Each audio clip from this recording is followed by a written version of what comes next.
Halo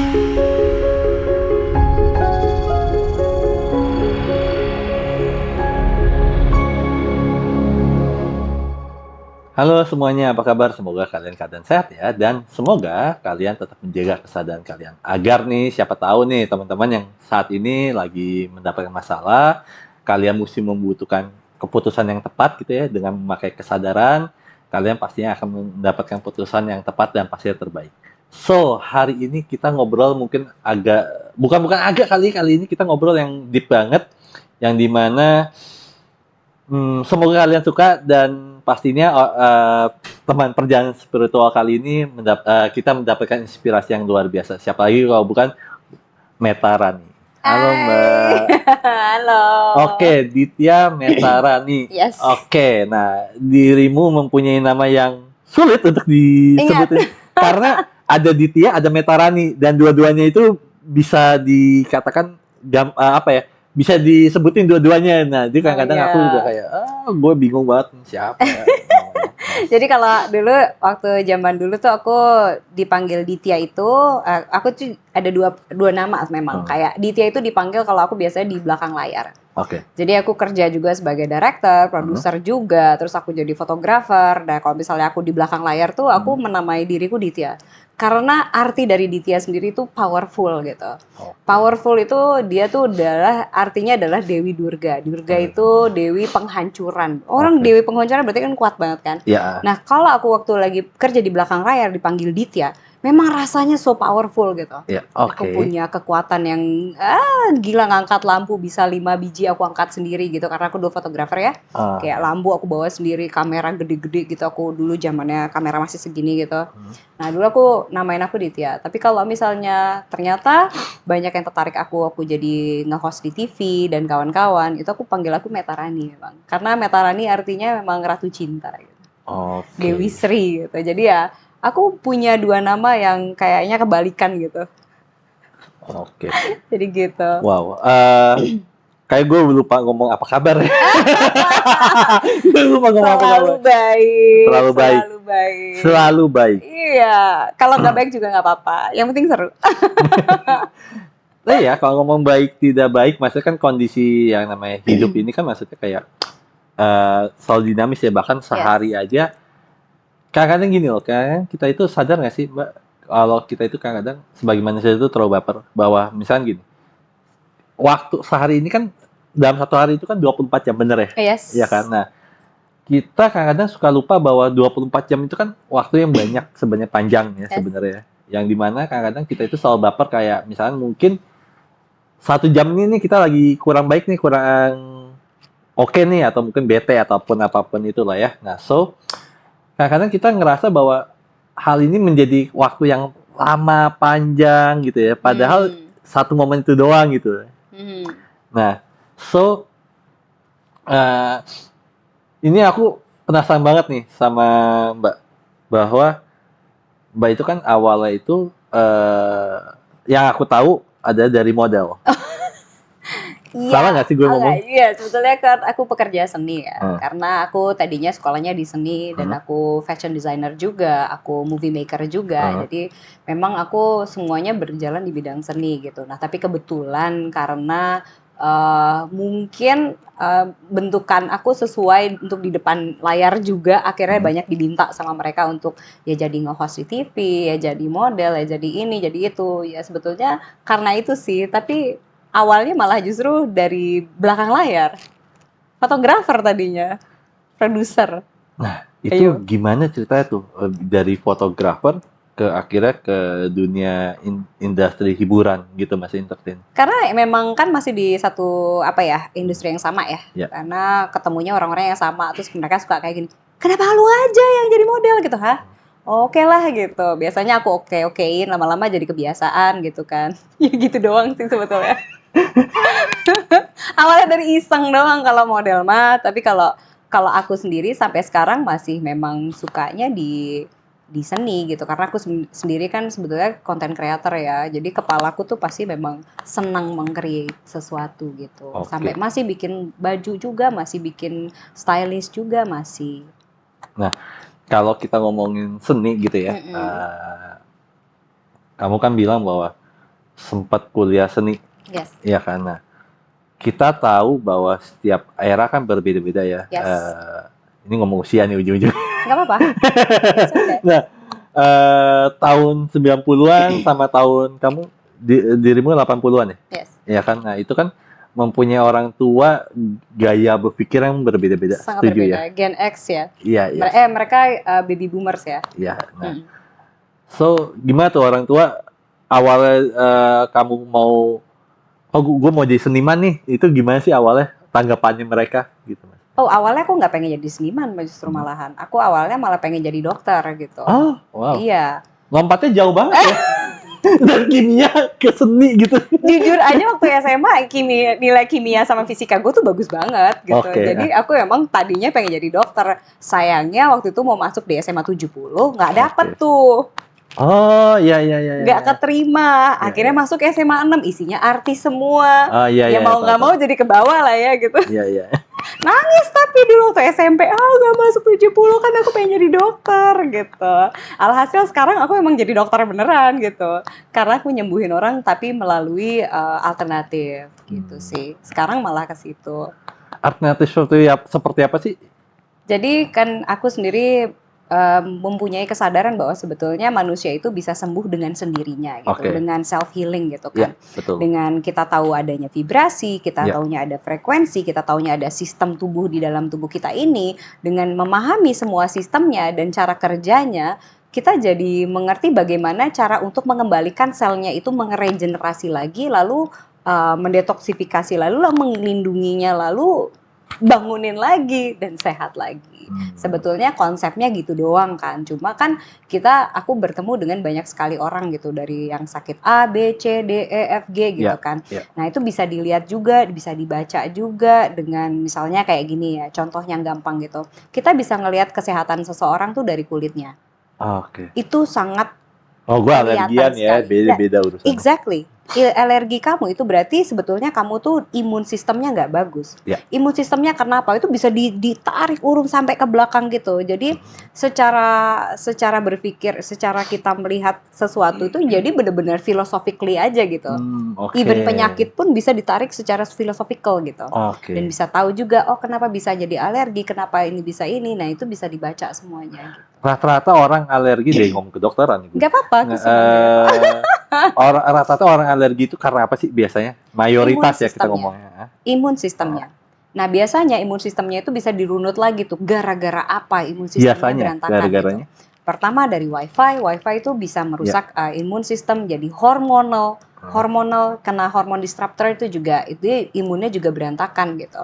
Kayak hormonnya berantakan, misalnya kayak pakai banyak parfum, atau hidupnya terlalu banyak chemicals. Gitu, terlalu banyak chemicals. Jadi keseimbangan hormon di dalam badannya dia itu merusak imun sistemnya. Nah, kalau misalnya kita lihat hormon itu ada di bawah sini kan. Nah, dia merusak sampai tulang belakang sini, sampai ke atas sini, dia merusak pertumbuhan sel di dalam tubuh kita. Ya, sebetulnya gitu sih. Tapi kalau misalkan gini, kalau misalkan ada orang-orang tertentu yang mempunyai kebutuhan khusus untuk memakai chemical itu gimana dong? Nah, itu yang memang harus diluruskan saat ini gitu ya. Jadi sebetulnya manusia ini tidak butuh banyak chemicals karena banyak sekali tumbuhan di luar atau nature yang sebenarnya bisa bantu kita untuk membenahi sel di dalam tubuh kita. Nah, itu kita memang harus belajar manusianya. Dan bukan cuma kamu datang ke orang pinter atau dokter atau apa gitu. Yang benar itu adalah kamu yang belajar. Dengan kamu membuka ilmu pengetahuan kamu dan mengerti sistem tubuh kamu, dan kamu bisa membenahinya dengan sendirinya. Kayak gini deh, ini contoh ya, mau dicoba nggak? Mau dipraktekin? Boleh. Oke. Jadi aku lentik nggak bercanda. Gini. Jadi gini, tubuh kita itu sebetulnya punya sistem sendiri, dan ini ada sistem kelistrikannya. Bahwa tangan kita ini sebenarnya adalah obat dokter buat kita sendiri. Ini tangan kita. Karena di sini semua ada titik-titik akupunctur, titik-titik syaraf atau titik-titik energi yang sebenarnya bisa membenahi tubuh kita sendiri. Nah, ini contoh gampang aja deh. Coba nafas. Sedalam apa kamu nafas? Bisa dirasa nggak dalamnya di mana? Sedalam apa nafasmu? Diingat ya, nafasnya sedang apa? Hmm. Sekarang kamu begini. Tangan ditutup, ya. Jari tengah ditekuk. Ya. Tengah mana sih? Nah, itu benar. Begini. Coba aku bantu, ini lurus ya. Begini. Nah, Sorry, sampai sini iya. atau segini Ya, dong? segini aja nggak apa. Ya. Sampai segini. Okay. Segitu nggak apa-apa. Tarik nafas lagi. Seberapa dalam nafasmu? Lebih dalam lagi dari yang tadi nggak? Yes. Jauh kan perbedaannya? Yeah. Lepas tangan. Lepas. Taruh tangannya di sini. Diam aja, biasa aja. BTW disclaimer nih ya. Jadi aku juga lupa ngomong tadi. Karena operasi otak dan banyak yang putus ya. Jadinya jadi agak tangan kiri itu kurang sempurna. Jadi yang kanan aku bisa begini. Tapi ngaruh nggak barusan? Ya ngaruh. Barusan ngaruh banget kan?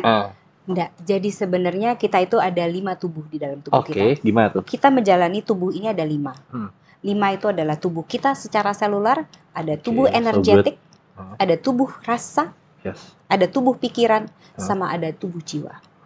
Nah, 5 itu sebenarnya kita jalan bersamaan. Cuma manusia tidak punya kesadaran untuk bisa mengakses semuanya. Oke. Kita mau coba lagi barengan? Boleh. Tangannya ditaruh di sini, udah nggak apa-apa? Sorry, nah aku lupa belum jelasin detail. Karena yang kiri aku kan ada masalah nih. Jadinya tangan kanan aku bisa begini posisinya. Yang kiri aku itu cuma sampai sini. Tidak apa. Nanti kita kalau mau aku ajarin bisa benerin lagi. Oh boleh. Oke, nanti dulu tapi ya. Iya. Ya udah kamu. TPSD itu ini tempat praktek. Oh enggak nih, malah boleh, biar teman-teman juga pada ngerti juga bahwa sebetulnya kita ini sehebat itu. Tubuh kita, pikiran kita, rasa kita tuh sehebat itu. Nah, kamu taruhkan tangannya di sini. Iya, oke. Kamu bayangin jari kamu melakukan hal yang sama. Bayangin aja, nggak usah ditempel. Bayangin aja, tapi kamu nafas lagi. Oke. Coba. Sedalam apa nafasmu?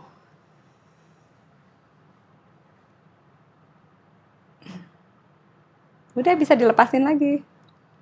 Dalam kan? Benar, ya. Sama kan? Yeah. Itu dia. Kita harus mulai dari sini dulu. Oke. Tanpa tubuh kita, kita bisa mengakses diri kita dan kesehatan kita secara selular, padahal melalui pikiran doang. Yeah. Nah, maksud saya itu. Wow. Kayaknya abis ini kayak gue mesti berguru sama lu deh. Ngambil sesi deh. Gue gak ada terima guru-guruan ini banyak banget. Kayaknya gue mesti ngambil sesi deh sama lu atau maybe meditation whatever itulah namanya, gue nggak ngerti namanya apa. Aku cuma terima teman-teman jadi teman-teman aku aja. Memang aku nggak ada buka sesi apapun gitu. Kamu bisa jadi teman aku kapan aja. Kamu bisa tinggal DM aku kapan aja. So, Mbak, kamu kan belajar banyak hal intinya kan. Yeah. Belajar banyak hal, dan yang bikin aku penasaran adalah awal banget untuk kamu sadar dengan kesadaran spiritual itu dari mana sih? Dari umur 11 tahun. Oke, ya. Itu gimana tuh? Jadi aku sadar aku tidak sama dengan orang lain.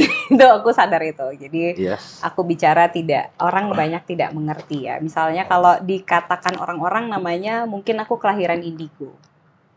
Jadi aku bisa merasakan energi, aku bisa ngelihat hal di mana orang nggak bisa lihat. Terus aku mengerti banyak hal di mana orang belum mengerti pada saat itu gitu.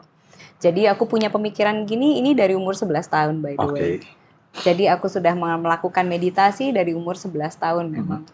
Ketika orang lain ngomongin apa, saya bicara orang nggak ngerti itu apaan gitu. Energi dulu tidak.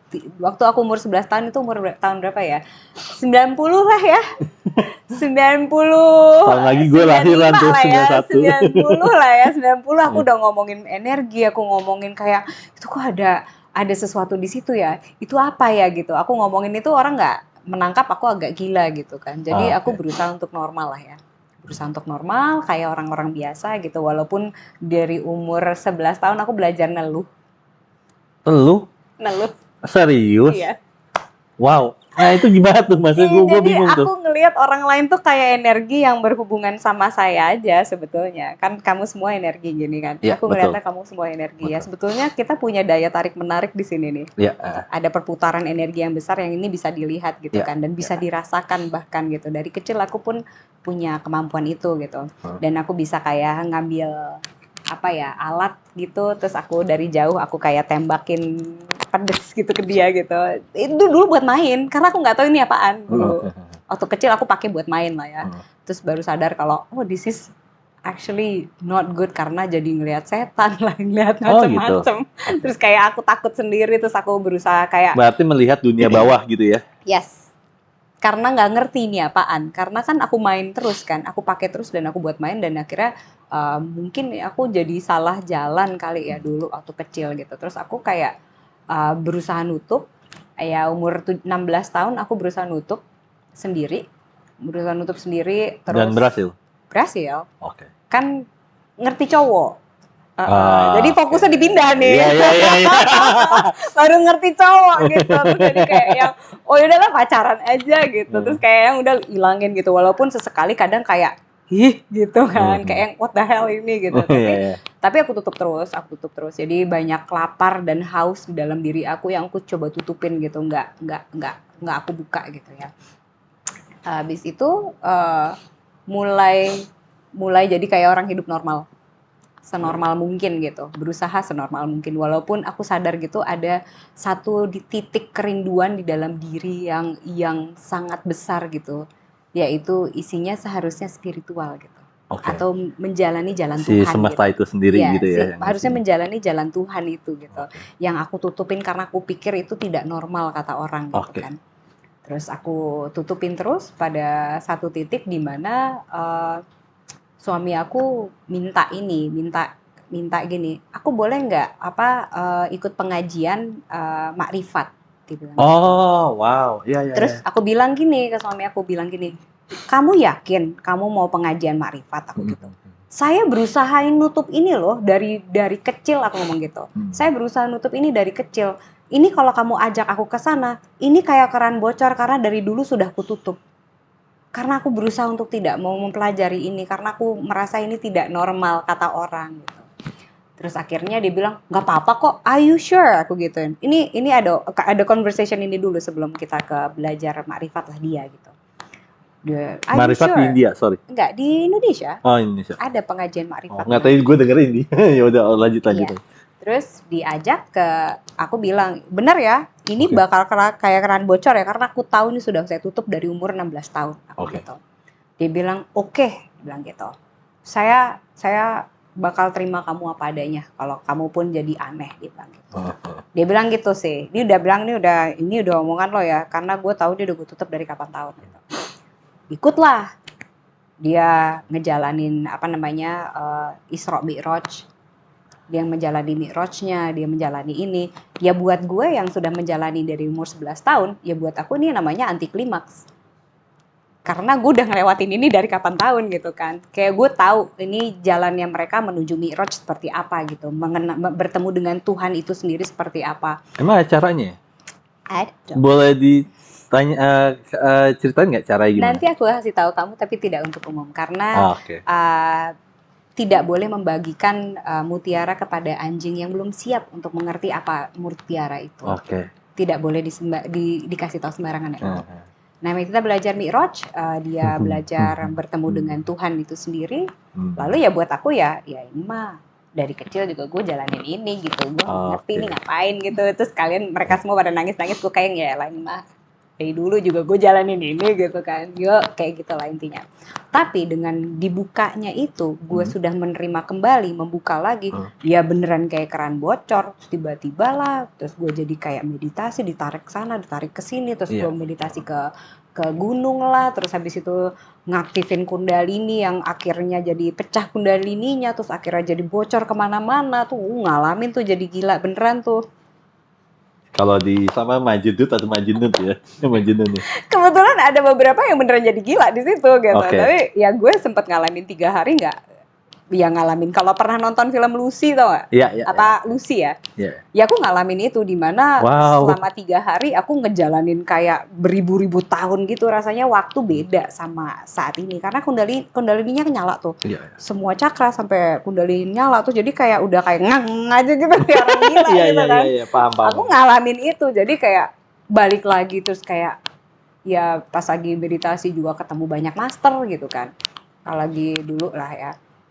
Master tuh kayak kalau di sini dibilangnya nabi gitu kan. Ketemu banyak master, ketemu master A, B, C, D, E, F, G dan memberikan kata-kata cuma kayak yang apa ini maksudnya gitu. Cuma aku waktu diomongin ya nggak ngerti gitu. Memang harus ngalamin juga. Iya, diomongin nggak ngerti, tapi pas lagi dijalanin kayak oh ini maksudnya si master A, oh ini maksudnya master B gitu. Nah, kalau kan sempat sebenarnya aku lihat di potongan IG kamu ya, Mbak. Kamu bilang bahwa untuk kebangkitan spiritual kita mesti yang namanya merasakan kehancuran dulu, atau jatuh dan sebagainya. Dan aku pun juga ngalamin yang sama. Tetapi aku juga jadi penasaran juga, agak-agak omongan itu menjadi trigger aku ingin bertanya juga. Jadi akhirnya bahwa apa yang diharuskan bahwa kalau kita kebangkitan spiritual itu harus hancur dulu? Apa yang harus, maksudnya kenapa sih? Karena mereka harus melepaskan semua dogma dari kehidupan sebelumnya. Jadi gini, kita lahir itu kan banyak sekali dogma. Dogma A, B, C, lingkungan, orang tua, sekolah, dan kawan-kawan, dan semua yang masuk dengan iklan lah. Iklan tuh dogma loh. Iklan tuh dogma loh. Semua makanan yang ditaruh tuh dogma loh. Ini betul. Semua adalah dogma. Jadi kita memang harus buang itu dulu. Sampai kamu di titik kosong dulu. Nah kalau kamu bisa sampai di titik kosong, kayak film Lego The Movie yang pertama, kan dia harus mencapai titik kosong itu dulu. Begitu dia mencapai titik kosong, nah dia baru bisa tuh bangun dirinya lagi. Karena itu yang memang harus ditakdirkan atau didesain sama Tuhan, dia seharusnya blueprintnya seperti itu. Betul. Ya sebetulnya itu aja. Jadi ketika kamu bilang, gue lagi berantakan gitu loh, itu justru Tuhan lagi baik sama kamu karena kamu memang diciptakan untuk menjadi karakter yang memang dibutuhkan oleh semesta. Jadi kita dijadikan. Tapi gini, aku percaya banget bahwa katakan kalau bisa dikatakan orang-orang mengatakan Tuhan itu maha kaya gitu ya. Menurut aku Tuhan kenapa maha kaya bukan sekedar dia memiliki alam semesta, tetapi karena dia menciptakan, kalau aku bilang yang bikin Tuhan kaya itu adalah menciptakan manusia. Karena manusia kan mempunyai experience yang berbeda, mempunyai perjalanan spiritual yang berbeda. Itu yang menurut aku kayak menjadi Tuhan tuh mempunyai kayak apa ya namanya, library ataupun perpustakaan yang luar biasa banget. Karena ciptaannya ini kan perjalanannya luar biasa banget. Nah, makanya dikatakan tadi Mbak bilang bahwa kebangkitan spiritual itu mesti yang namanya ngerasain kehancuran dulu. Nah, boleh cerita dikit nggak sih pengalaman apa yang membuat diri Mbak kayak hancur banget atau yang sedih banget yang akhirnya oke nih gue akhirnya mendapatkan kesadaran spiritual awakening nih gitu. Nah yang ini yang aku bilang kayaknya aku tidak akan bisa menceritakan. Nggak akan bisa cerita nggak apa-apa, tapi spill dikit dong. Karena ini akan menyangkut banyak orang pasti kan. Tawa dia. Kan dia ngomong kan, gue hanya mancing doang. Yang ini salah satu yang aku bakal bilang kalau ini aku tidak akan banyak bercerita karena di sini pasti bersangkutan dengan banyak orang gitu. Karena ini kan melindungi banyak orang dari. Tapi memang cerita yang saya punya memang tidak biasa. Jadi buat saya semuanya indah apa adanya. Aku nggak cerita sih.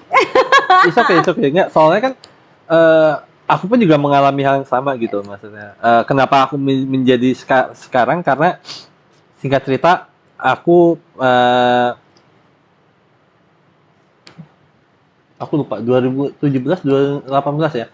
Aku itu gagal nikah. Nah, mulai dari situlah aku mulai kayak ya karena dulu juga ya ateis dan sebagainya, akhirnya nemu seseorang dan nemu banyak hal akhirnya menjadi yang sekarang gitu. Memang aku juga setuju bahwa kebangkitan spiritual itu memang harus hancur dulu. Ibaratnya mesti dilebur dulu. So, Mbak juga mempunyai statement yang bikin aku menarik bahwa dirimu kan pernah ngomong kayak masa lalu itu atau Iya, masa lalu itu nggak boleh dilupain. Ini lucu karena baru banget kemarin aku ngobrolin ini sama sahabat aku di Bali. Jadi dia ternyata tidak tahu banyak tentang cerita hidupku. Gitu. Oke. Jadi aku bercerita nih panjang lebar gitu dari A, B, C ke. Aku tuh sebetulnya hidupnya berat lah intinya ya. Cuma aku memang tidak kelihatan seperti itu. Oke. Cuma dulu ya mungkin ya fakta juga gitu back then gitu kan. Jadi aku ceritain tuh dari A, B, C, D, E, F, G sampai aku bilang ke temen aku, sahabat aku gini. Iya ya, sebetulnya I think my life is like a divine comedy gitu. Yes. Komedi yang divine gitu. Yeah. Komedi yang diciptakan seindah itu sama Tuhan gitu. Aku bilang gitu. Terus aku ketawa gitu sambil menceritakannya gitu. Saat ini waktu itu sih ya enggak fakta juga gitu kan. Saat ini mah ketawa cerita gitu. Iya juga ya gini. Cuma gini ya kalau aku pikir, kalau misalnya gue menamakan hidup gue, kesusahan gue atau kefaktapan back then itu adalah trauma gitu. Berarti gue hidup ngumpulin trauma doang dong. Yes. Anjir lagi. Berarti gue fakta banget otak gue nih ya gitu. Iya, betul. Jadi aku rubah memang. Di suatu titik aku merubah itu. Jadi aku merubah bahwa sebetulnya trauma itu aku namakan sebagai titik transformasi. Oke. Jadi aku transforming each moment that actually changes me. That I transforms to be I am who I am now, who people needs at the moment gitu. Jadi aku tidak akan menamakan kesusahan atau kesakitan aku dulu aku namakan trauma, tidak. Mereka hanyalah sesuatu yang membuat aku bertransformasi sehingga aku saat ini. Seperti kamu melukai diri kamu gitu. Serap gitu. Itu kebelah luka kamu. Itu kebelah. Itu platelets sih namanya. Platelets ya. Platelets itu adalah sel-sel yang menyembuhkan kulit kamu. Yang sel yang sebelumnya itu memang sudah hilang. Tapi kamu mentransform menjadi kamu yang baru.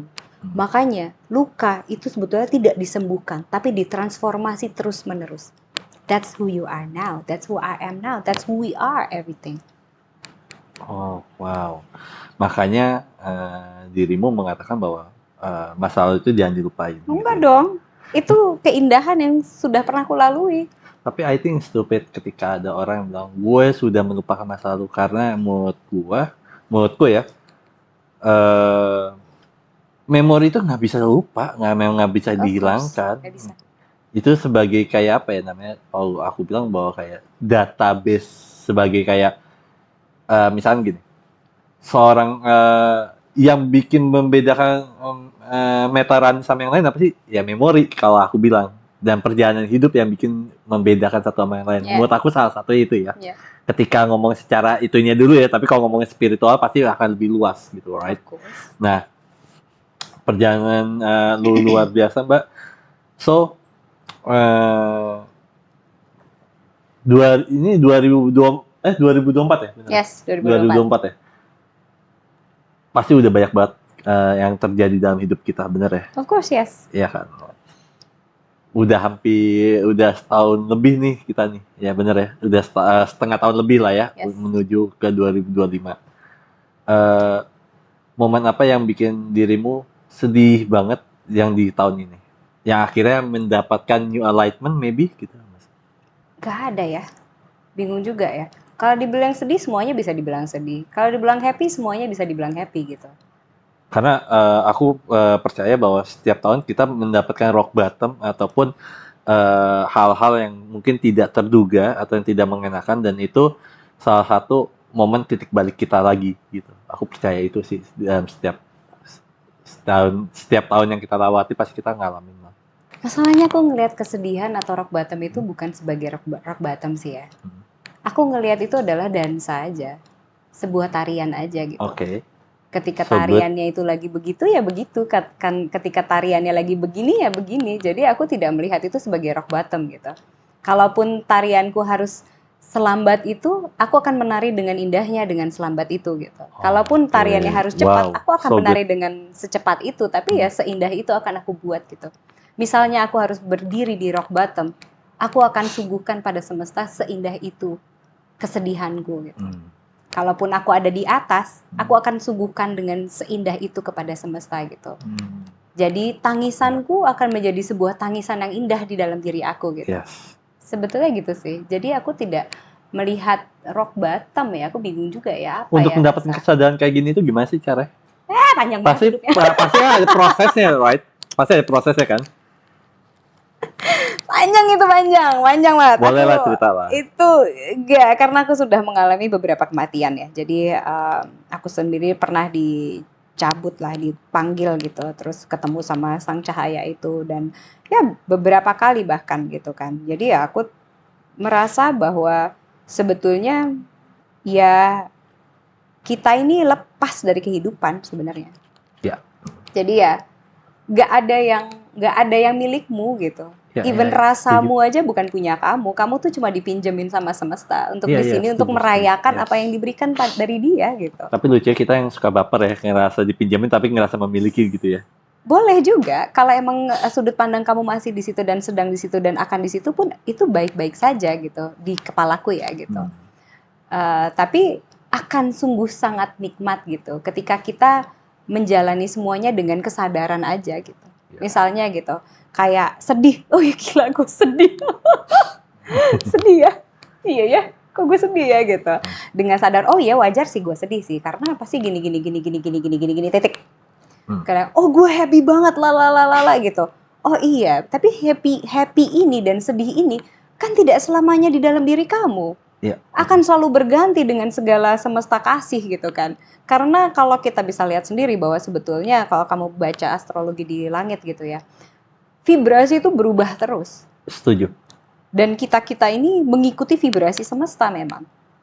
Kalau lagi naik-naik, kalau lagi sedih-sedih, ya udah kayak oh ya udah kayak misalnya nih contohnya ya yang paling gampang.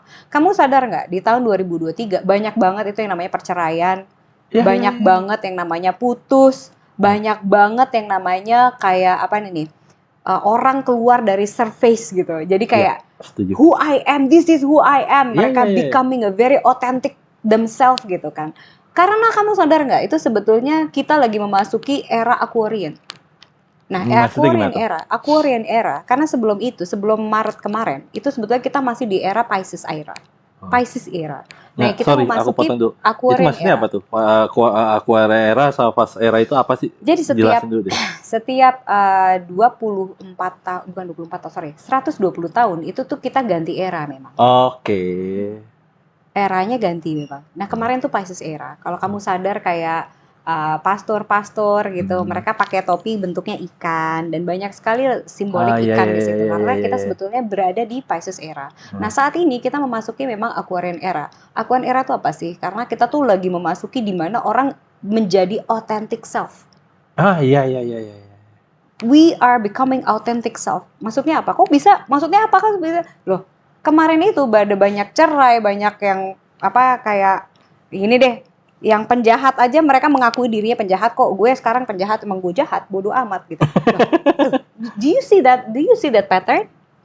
That's because we are entering the Aquarian era. That's why they become themselves. Which is this is just the energy at the moment gitu aja gitu. Nah, kita kan mengikuti era-era itu gitu. Eventually karena kita banyak kan manusia kan memang hidup dengan kesadaran. Nah, sebetulnya yang akan berat kan karena itu gitu. Kalau misalnya akan lebih mudah, lebih nikmat, lebih happy gitu. Karena kalau kita hidup dengan kesadaran aja, oh iyalah wajar orang lagi pada putus semua sih, ya juga ya. Ya udahlah kita putus juga lah gitu. Ya udah happy aja gitu, ngerti gak?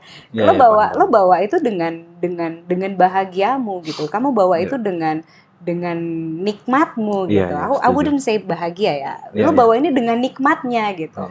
Ya sakit nikmat, ya marah nikmat, ya happy juga nikmat. Gitu. Nah, berarti kan itu butuh yang namanya kita mempunyai kesadaran. Ya. Ya kan. Nah, bagaimana sih untuk nimbulin kesadaran tuh? Dan ini, sorry tuh saya ini nggak gampang loh. I know. Dan ini juga gini lah, nggak usah jauh-jauh. Ini kan sesuatu hal yang dinamis ya.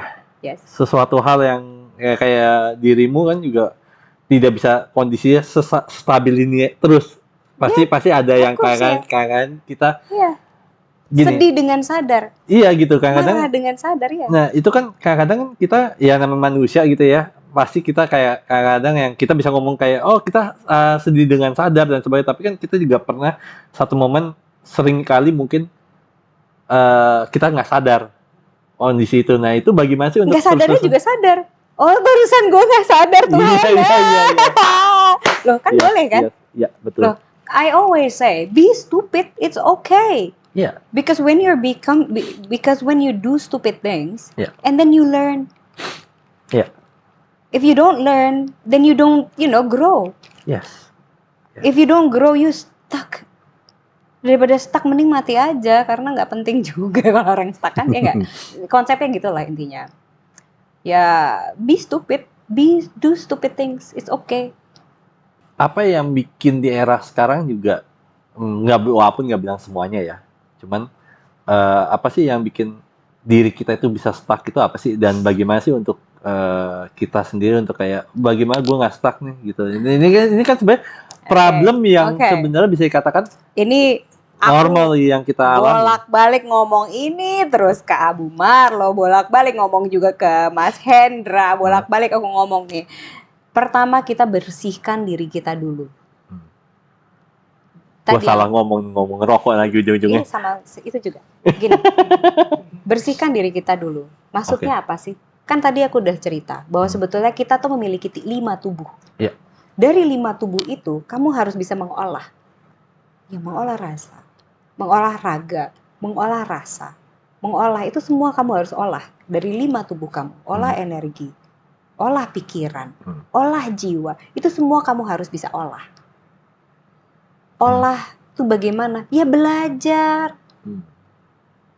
Belajar loh, semakin kita tua, seharusnya semakin kita awet muda. Seharusnya kita semakin cakep, seharusnya kita semakin pinter, seharusnya kita semakin sehat. Kalau itu jadi makin tua, makin jelek, makin bego, makin ini, makin... Loh, kamu gimana hidup? Ngapain? Ngapain selama ini kamu hidup? Nggak belajar. Ngapain selama ini kamu hidup tidak mengolah apa yang kamu punya itu ada 5 tubuh di dalam diri kamu. Bersihkan dulu. Bersihkan dari makanan yang apa yang kamu makan, dari konsumsi, dari energi, dari pikiran, dari jiwa, dari rasa, semua kamu buang dulu yang jelek-jelek. Kalau kamu bersih, kamu akan otomatis mendapati langsung dari langit. Yes. Nah itu kamu tinggal dapat energi langit aja. Kalau udah energi langit lu ngerti aja gitu. Oh iya maksudnya gitu Tuhan. Oh iya, aware langsung badannya, aware langsung rasanya, gitu sih. Yang sulit dari itu semua yang aku lihat ya, dan ini kayak semua orang sih yang menurut aku wajar, pikiran. Karena kita nggak usah jauh-jauh deh. Pikiran itu badan dulu. Oke, badan dulu. Pikiran itu sangat terpengaruh dari tubuh. Otak kita itu ada 3 di dalam tubuh kita. Ada otak ini, sama otak perut. Maksudnya gimana tuh? Perut itu adalah namanya guts, itu mereka punya andil di mana kamu mengambil keputusan. Guts. Dia juga mengambil andil di mana kamu berpikir. Kalau kamu kebanyakan bakteri yang tidak baik, misalnya kamu makanan sesuatu kayak banyakan gula gitu, kamu akan mengambil jalan hidup di mana pikiran kamu memang agak fucked up aja pasti gitu. Kalau kamu banyak puasa, banyak ini, dijamin kamu pasti mengambil keputusan dalam hidup itu sangat baik untuk kamu sendiri. Berpuasa, makannya nggak bener, tidak minum kopi, tidak merokok. Ya itu dia menjaga, karena apa? Karena tubuh kamu menjaga diri kamu untuk memilih jalan yang baik untuk kamu. Kan gue marah-marah kan? Tuh kan. Mancing dia ya, mancing enak ya ternyata ya. Mancing lagi. Oke, kalau ngerokok udah pasti jelek lah ya. Nah, tapi yang juga. I wouldn't say that. I prefer not to. Oke, maksudnya kalau rokok ya udah lah ya, memang masih negatif gitu. Tapi yang gue penasaran adalah kopi. Kopi ini kan juga dari alam. Apa jeleknya? Maksudnya asalnya apalagi ada gulanya gitu lah. Ini nggak ada gulanya. Kalau kopi nggak ada gula gini. Sebetulnya kopi itu kan adalah kafein yang di otak itu dia ada ini loh. Kayak dia bangunin secara seketika, dar gitu doang. Nah, habis itu beberapa brain cell kita dimatiin emang. Untuk berapa lama? Dimatiin. Jadi agak bego lama gitu. Oke. Biasanya gitu. Coba kamu melihat sendiri. Ini ada sainsnya kok. Ada percobaannya gitu. Ada penelitiannya memang. Jadi kopi itu ada beberapa ini sains yang mengatakan bahwa tadi ngomong kafein. Iya, kafein maksudnya. Kafein itu bikin ya mungkin dia nyalain seberapa menit doang. Dar gitu. Nyala psh, gitu bentar. Terus habis itu dia off. Lama banget. Lama. Ya 2 atau 3 hari lah. Ah, serius? Iya. Serius. That is why I don't drink coffee. That is why kalau misalnya aku mulai ngantuk gitu ya, I shake my body. Bangunin kundalini. Gitu. I do that. Atau kalau udah mentok banget gitu, bentar, gue tidur dulu 5 menit aja. Gue 5 menit gue tidur. Bisa gue gitu. Oke. So, tadi udah kita ngomongin tentang spiritual awakening dan sebagainya. Nah, pasti juga akan mengaktifkan mata ketiga. Oh yes. Nah, what the difference mata ketiga sama mata kolbu atau kolbu? Apa bedanya? Kolbu hati. Oke, mata rasa. Mata ketiga ini intuisi. Beda gitu? Beda sih sebetulnya. Oke, nah itu gimana? Di konsep aku nggak ada mata kolbu sih ya. Oke. Di konsep aku ya gitu. Cuma aku ngerti apa yang diomongin orang ketika mereka ngomongin mata kalbu gitu ya. Gitu kayak lo mesti nanya sama si Abu Marlo deh dia. Dia kayaknya nggak, dia lama banget dia kayak gue undang berapa kali juga kayak ya masih ada ini kayaknya dia ngindar juga sih. Kalau mata kalbu tuh dia lebih banyak di Islam sih ya. Kalau aku tuh memang ngambilnya mata secara general aja sih ya gitu. Karena aku lebih senang di science kan. Aku tuh senang dengan penelitian, aku baca buku penelitian banyak. Kalau misalnya tadi temen aku ke rumah, dia tahu tuh bukuku banyak banget tuh ya. Dia suka banget sama penelitian, aku suka. Gitu. Jadi aku rata-rata lebih ke science sih. Tapi mata kolbu tuh mata hati gak sih? Iya. Aku kan justru aku nanya nih, soalnya kan saya ada beberapa perspektif yang ada mengatakan sama, ada bilang berbeda, dan aku juga nggak tahu juga. Beda ya. Nah, bagaimana untuk mengaktifkan mata ketiga itu posisinya di mana sih? Pineal gland itu di tengah kepala ya. Ini ada otak kanan, otak kiri, dia di tengahnya banget gitu, kecil gitu di sini. Bentukannya kayak cawan gitu. Nah, that's why kalau di Kristen itu mereka sebutnya adalah Holy Grail. Nah, Holy Grail itu di dalamnya itu kenapa dibilang Holy Grail? Kalau di Kristen tuh bilang kalau kita bisa mengakses Holy Grail, kita bisa mengakses ketuhanan atau bisa kayak jadi awet muda. Karena sebetulnya dengan kesadaran ketuhanan kita pasti akan awet muda sih. Oh, kayak aku. Kayak aku umur 40-an. Canda, aku nggak usah kenal-tahu banget, gue banting loh. Gue banting ya? Boleh. Ya, biasanya orang bisa mengakses Holy Grail itu kan mereka bisa mengakses energi langsung dari Tuhan sebetulnya. Kayak misalnya DMT namanya, DMT kan. DMT itu bisa dipakai kalau kamu mau mati itu biasanya dia keluar gitu DMT-nya, dar gitu. That is why kamu bisa langsung loncat ke langit gitu. Karena waktu aku ngalamin kematian juga aku langsung kedorong ke langit cepet banget gitu kan. Wah, kayak langsung ngeliat badanku jauh banget, gue lagi ke atas gitu kan. Aku pernah ngalamin itu loh. Oh ya? Pernah ngalamin loh. Jadi kayak, tapi nggak tahu ya ketika kita keluar dari jasad gitu ya, kayak menuju ke jasad kayak lambat banget, kayak berenang, ngerti nggak sih? Kayak susah banget dok cepat masuk brok gitu, maksudnya cepat keluar tapi susah untuk masuknya. Itu astral projection. Ya. Jadi kalau aku waktu itu bukan astral projector karena aku langsung ke langit, langsung. Dan itu aku nggak sengaja yang bisa kayak gitu sendiri tidur. Ya begitulah. Nah, fungsinya mata ketiga ini apa sih? Sebelum fungsi, bagaimana cara ngaktifinnya dulu deh? Ngaktifin sebetulnya kita selalu aktif ya seharusnya, kecuali kalau kamu memang kebanyakan benda-benda hal yang tidak aktifkan dia jadi kayak calcified gitu, kayak kaku gitu, kayak kayak mati gitu. Ya, maksudnya gimana tuh? Itu biasanya karena makanan yang kamu makan, minuman yang kamu minum gitu. Salah satunya fluoride, lo pakai gosok gigi pakai fluoride tuh lumayan calcifying your pineal gland juga ya. Oh gitu. Yes, itu aku selalu bilang ke teman-teman.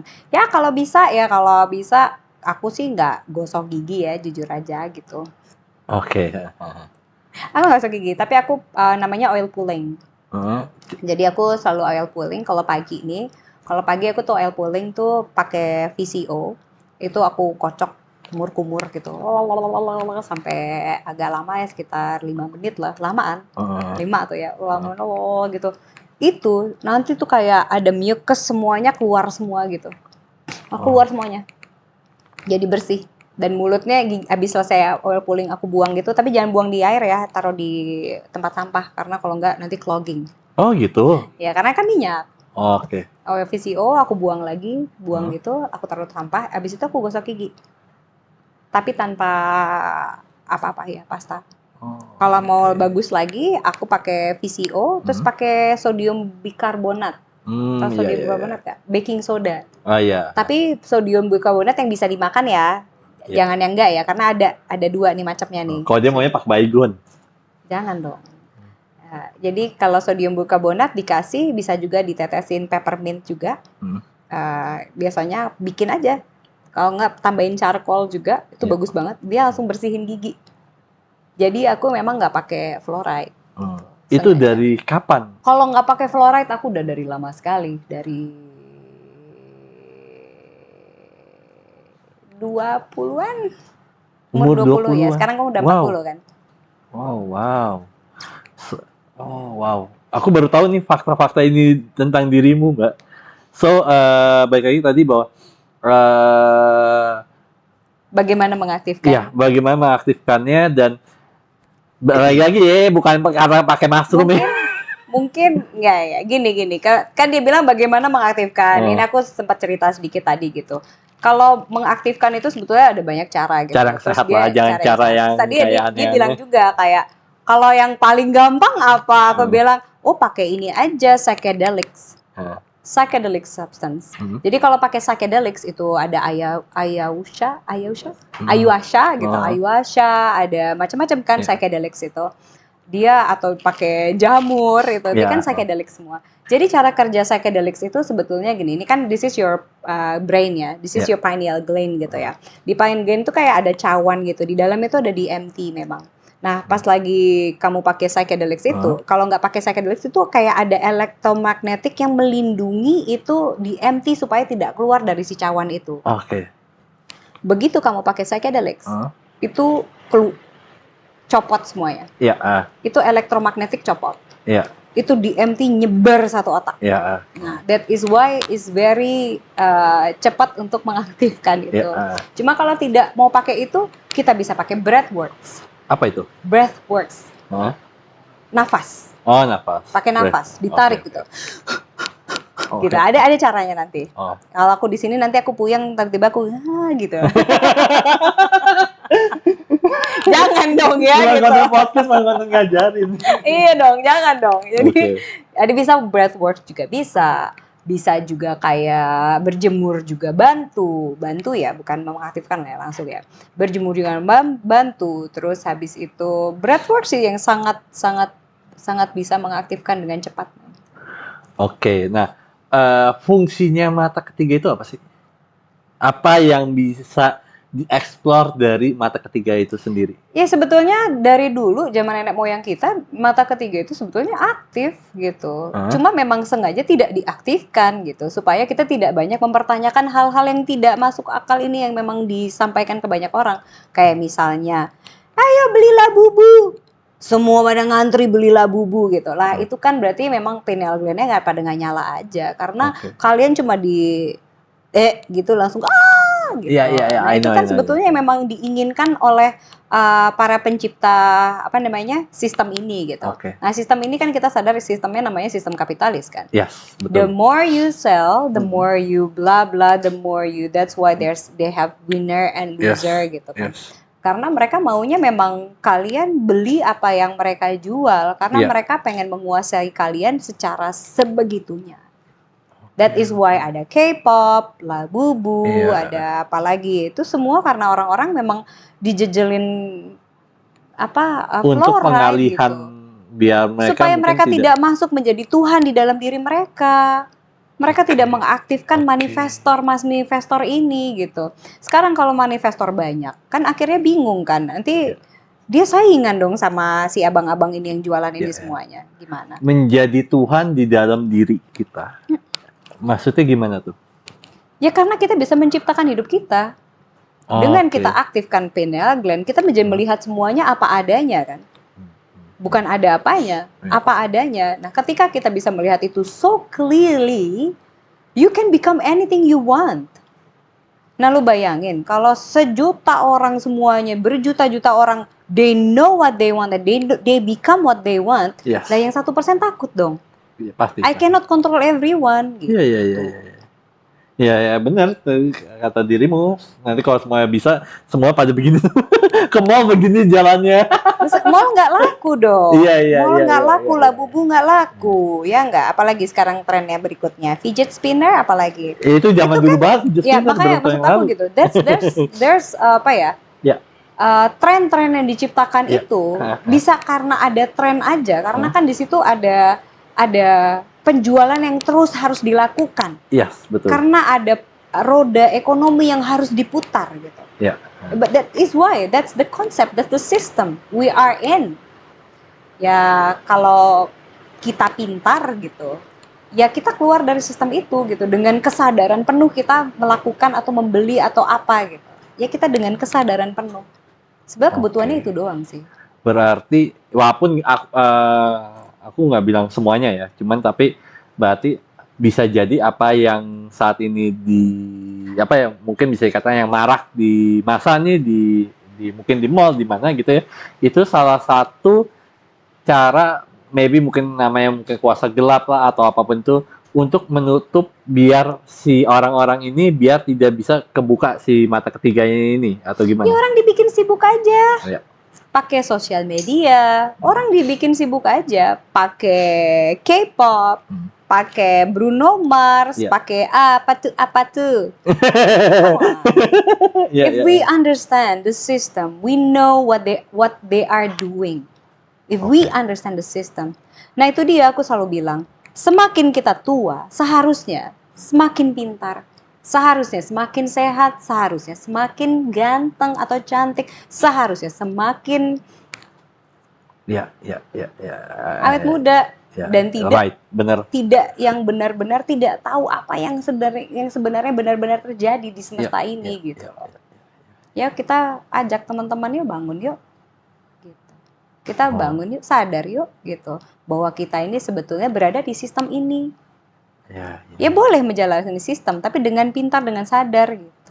Dan mungkin tidak terlalu kebawa banget kali ya, atau gimana? Boleh aja kalau mau, tapi dengan kesadaran yang penuh gitu. Kan banyak orang enggak. Apa gitu. You know what I mean, right? I wouldn't say that orang-orang yang suka malu bubu semuanya adalah orang-orang yang tidak terbangun, ya. Tapi you need to question yourself. Why? Why? And why? Nah, kalau ngomongin tadi tentang mata ketiga, pasti nggak jauh-jauh dari namanya ketuhanan gitu ya. Nah, emang kenapa kalau mata ketiga harus berhubungan dengan ketuhanan? Rata-rata kan gitu ya. Oh gitu. Rata-rata gitu. Gosip-gosipnya gitu ya. Padahal nggak bantuin tuh, Mak. Nggak bercanda. Nggak, biasanya kan gitu. Nah, tapi kan konten-konten yang kau posting juga tentang ngomong ketuhanan, menyaksikan atau ketemu dengan si sang aku yang sejati gitu ya. Nah, sang aku yang sejati ini sebenarnya atau semesta atau Tuhan whatever namanya apapun itu, sebenarnya kita mungkin nggak sih bisa menyaksikan literally bertemu gitu maksudnya? Iya, kalau jodohnya sudah bertemu akan bertemu pasti. Apa yang dilihat sih, apa yang disaksikan biasanya? Oh, masing-masing orang sangat berbeda emang. Nah, kalau dirimu? Saya bertemu dengan Tuhan, kamu Tuhan. Oke, iya. Saya bertemu dengan kamu Tuhan, kamu Tuhan, kamu Tuhan, kamu Tuhan. Kalau kita sangat menghargai atau mencintai Tuhanmu gitu, kamu akan menghargai dan mencintai semua yang ada di semesta ini, gitu. Termasuk udara gitu. Ini kalau aku menggambarkannya gini. Oke, gimana tuh? Nih ya, kita lihat ini. Manusia, ini tas, ini bantal, bangku, meja, karpet, udara, semua adalah sel yang ada di dalam sini. Oke. Kita semua ada dalam sini. Udara, handphone, kamera, lampu, ini semua ada di dalam sini gitu. Ini Tuhan buat saya. Bentuk ini semuanya adalah Tuhan. Segini nih Tuhan. Dan segala isinya Tuhan. Karena kita semua ada berada di dalam pelukan dan kasih sayang Tuhan saat ini. Setuju. Jadi ya, kalau kamu bilang buat aku Tuhan itu seperti apa ya, semua yang saya sadari, yang saya temui ini adalah ketuhanan di dalam diri saya. Tidak beda. Kalau kamu benar-benar mengerti bahwa kamera ini adalah Tuhan, ya kamu akan menjaganya dengan baik. Kalau kamu adalah Tuhan, kamu akan menjaga kamu dengan baik. Menjaga rasamu, menjaga pikiranmu, menjaga perasaanku, menjaga pikiranku. Karena aku juga adalah Tuhan. Karena udara ini adalah Tuhan, ya aku tidak akan berani merokok. Karena aku akan menyakiti udara ini. Aku tidak akan menyakiti tas ini. Aku tidak akan menyakiti ini semua. Karena aku tahu mereka adalah Tuhan. Dan mereka akan menjaga saya. Iya. Paham. Makanya kalau di Quran kan ada yang mengatakan bahwa kemanapun menghadap di situ ada aku. Dan iya kan, berarti kan konsepnya adalah kita mesti menyadari siapa yang kita lihat, siapa yang kita, ya benar kata dirimu Mbak, siapa yang kita lihat, siapa yang mungkin kita sentuh, itu ada, bisa jadi itu Tuhan itu sendiri juga, right? Di udara ini juga Tuhan. Iya. AC ini adalah Tuhan. Ya. TV ini adalah Tuhan. Semua adalah Tuhan. Ya, kalau kamu bisa menjadikan itu konsep di dalam hidup kamu, ya itu pasti kamu dijaga sama semesta. Kamu gak akan dibiarkan sedikit pun merasakan marah atau sedih atau celaka. Karena kamu segitunya mencintai Tuhan, karena segitunya Tuhan akan mencintai kamu. Yes, betul. Momen apa sih Mbak yang bikin Mbak akhirnya kayak intim banget sama Tuhan tuh momen apa sih?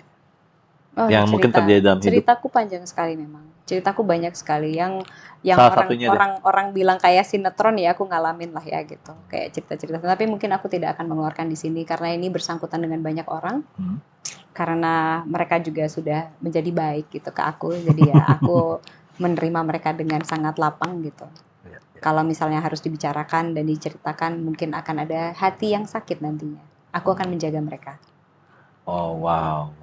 Nah, Mbak juga tadi mengatakan bahwa kayak senang namanya science dan sebagainya, tentang namanya riset dan sebagainya. Great Reset itu seperti apa sih Mbak? Oh, riset. Great Reset. Oh, Great Reset. Ya, semesta ini sudah diriset berapa kali yang mungkin kita sendiri sudah tidak tahu berapa kali dirisetnya gitu ya. Kalau misalnya kamu lihat, ini baru ada lagi di Savannah kemarin, di Savannah ditemukan juga ada peradaban di Savannah, dan itu berarti sekitar 1.500 tahun yang lalu lah ya, berarti itu ada peradaban di Savannah yang itu sudah melted kayak tanah liat doang gitu, tapi itu sebetulnya peradaban gitu. Di Savannah gitu. Di Afrika di utaranya, itu ternyata ada terowongan yang panjang sampai ke Amerika. Wow. Hebat ya? Amazing. Ternyata dulu peradabannya sangat maju sekali gitu. Nah, itu sebelum Tartaria by the way. Oh gitu. Iya, jadi Tartaria itu tahun 1800-1700-an gitu. Nah, sebelum itu ternyata ada peradaban lagi sebelumnya. Nah, yang pertama kali piramid yang ditemukan maksudnya piramid tertua di dunia itu malah Gunung Padang. Oh iya.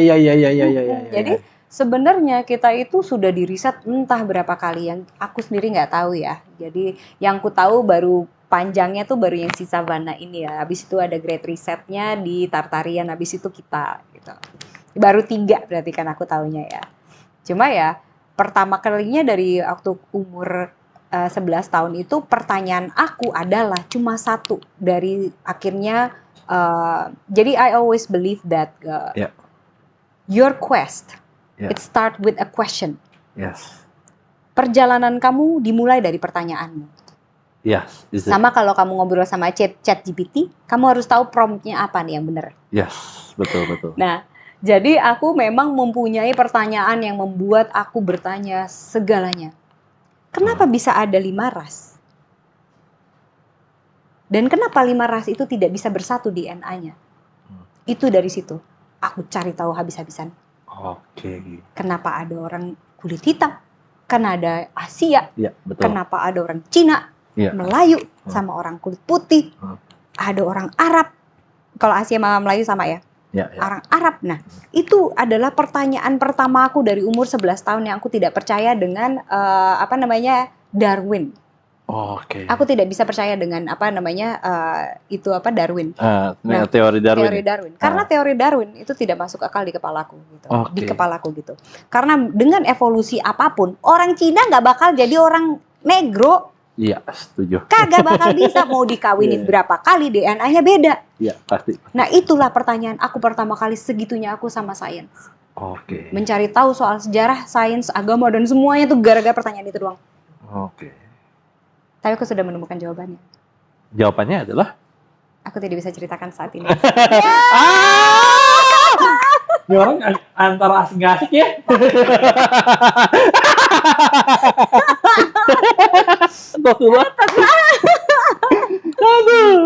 Karena aku belum tahu kebenarannya yang sebenar-benarnya. Ketika aku sudah tahu ini benar, aku bisa ngomong.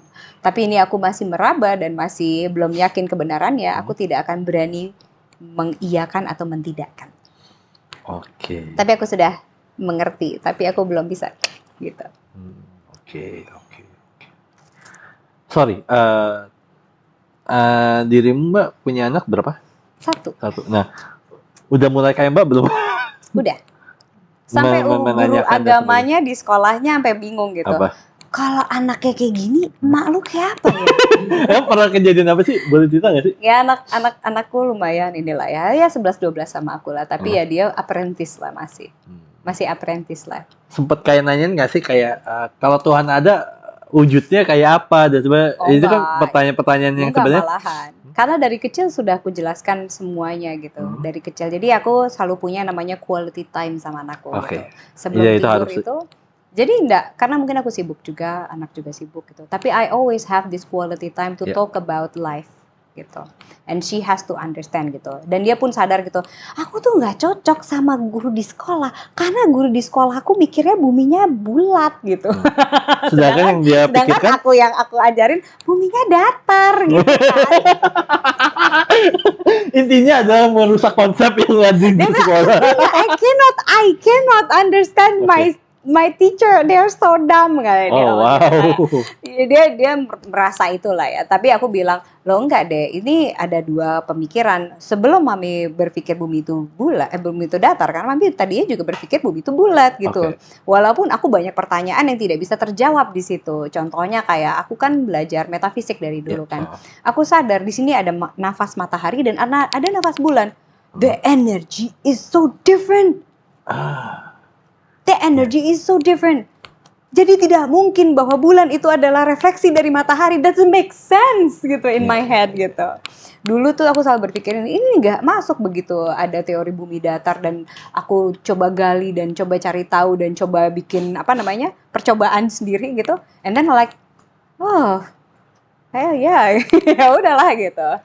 Nah, tapi punya kekhawatiran sendiri nggak sih terhadap anak yang mempunyai pola pikir yang mungkin bisa dikatakan aneh? Bukan aneh, bukan aneh, mungkin anti mainstream kali ya? Ya, ngerti. Anakku juga merasa kayak I don't have much friends, because I don't think my friends understand my words gitu. And then I said like, oh, Mami juga gitu sih waktu muda gitu. I don't have much friends, but ketika lu nggak punya banyak teman, di situ Tuhan kasih lu jalan supaya kamu bisa fokus sama kamu sendiri. Ya. Akhirnya dia sangat fokus sekali. Dia baru 16 tahun. Tahun depan dia udah mulai uni prep. Besok Juni dia udah uni prep. Jadi ya dia sudah sangat fokus sekali dengan apa yang mau dia lakukan di dalam hidup. Wow. Sedangkan teman-temannya masih rebutan labubu. Oke. Dan joget-joget di Iya. Anak gue udah bikin konten, udah main film, udah main filmnya keren kan, dia aktingnya bagus banget. Dan menurut aku anak ini sudah sangat fokus sekali dalam hidupnya dia gitu. Dia sudah menjalani meditasi dalam hidupnya gitu. Cuma ya namanya hidup kan memang harus naik dan turun ya. Dia harus merasakan segalanya gitu. Harus merasakan keberantakan juga, harus merasakan ini, ya udah good luck. Aku bilang good luck. Good luck hidupmu. Untuk mempersiapkan anak itu itu bahwa kamu akan mengalami namanya kehancuran maybe ataupun keberantakan Of yang course, tadi. Nah, itu gimana caranya? Dan I itu kan saw tidak her. mudah. I saw her, keberantakan dia. I saw her, aku sampai bilang, teman-temanku A, B, C, D, E, F, G, D, ceritakan gitu. Terus aku bilang gini, loh, Dek, kamu tahu nggak? Kamu alami, dia bilang, aku nggak mau lagi jadi people pleaser, dia bilang gitu. Oke. I don't want to be a people pleaser anymore. I just wanna be myself. That's why I don't care what people say about me, kata dia gitu. Oh, that's good. You know what? Teman-teman mami aja umur 40 tahun belum tentu bisa ngerti pemikiran ini yet gitu. Mereka harus ngelewatin panjang hidupnya sampai akhirnya bisa melepaskan itu, please orang lain gitu. Dan kamu umur segini sudah ngerti ini. Good luck. It's really good gitu. Ada nggak pertanyaan-pertanyaan atau omongannya dia yang bikin dirimu Mbak kayak ini gila gokil banget, atau nggak kayak gue nggak kepikiran ya, atau nggak kayak beberapa yang bikin amazing banget? Ada nggak sih momen apa gitu maksudnya? Belum kali ya. Belum sih. Ya mostly adalah I think banyak insepsi dari kepalaku sih. Mostly apa yang dia pikirkan gitu. Tapi mungkin bokapnya banyak shocknya gitu. What the hell gitu. gitu ya. Atau orang lain kayak what the hell, guru agamanya dia kayak what the hell ini kayak gini anak ini gitu. Ini dari mana nih Katanya sesat gitu. doang ujinya gitu kan gitu. Ujinya kan Guru agamanya gitu. Bagus, guru agamanya bagus. Dia mengajarkan universal thinking gitu ya.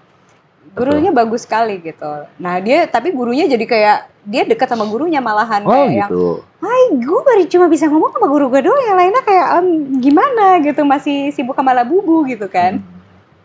I'm sorry, karena lagi ngetren Labubu. Iya. Jadi it's easy to say.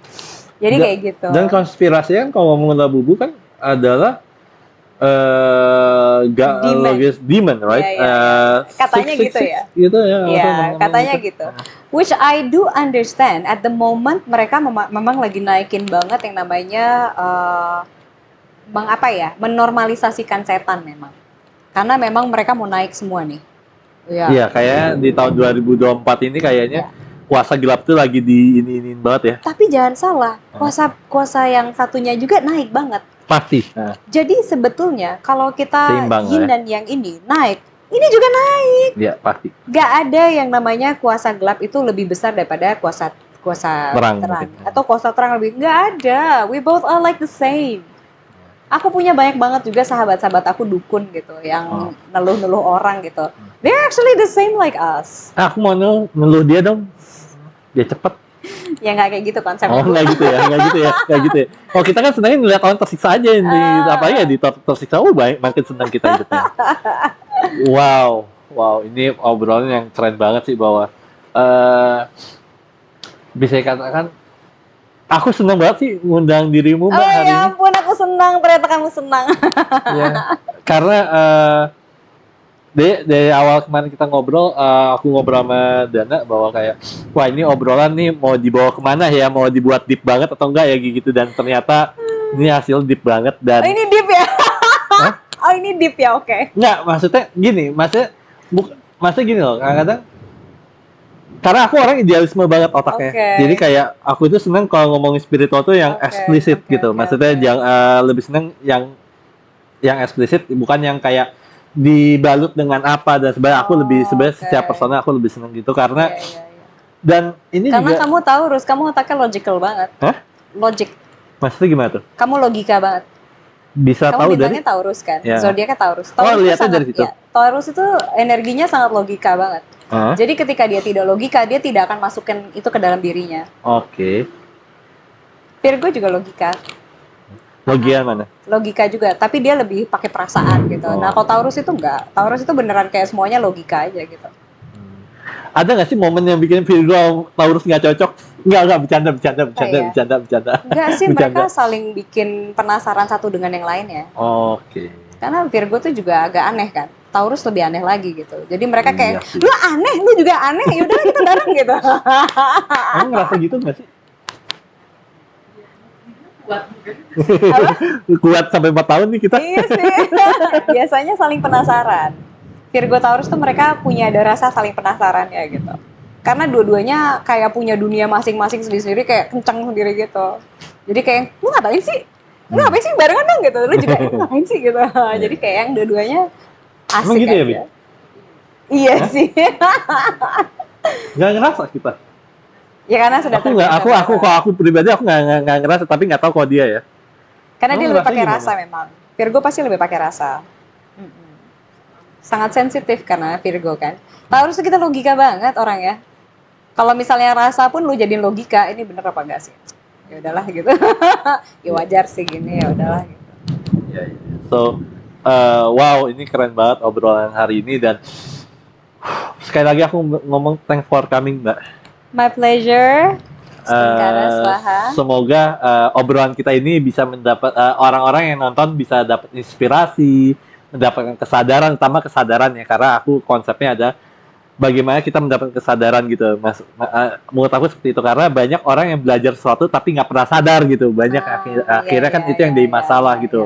Ilmu makin tinggi tapi kalau nggak pernah sadar kan namanya apa?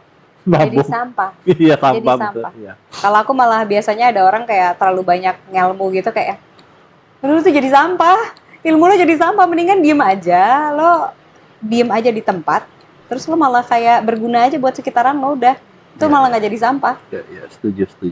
So, teman-teman, kalau kalian suka banget nih dengan teman perjalanan spiritual yang kali ini nih, kalian boleh banget di bawah tuh ada namanya The Big Love, kalian boleh klik di situ dan kalian boleh ngasih donasi berapapun, dan luar biasa banget.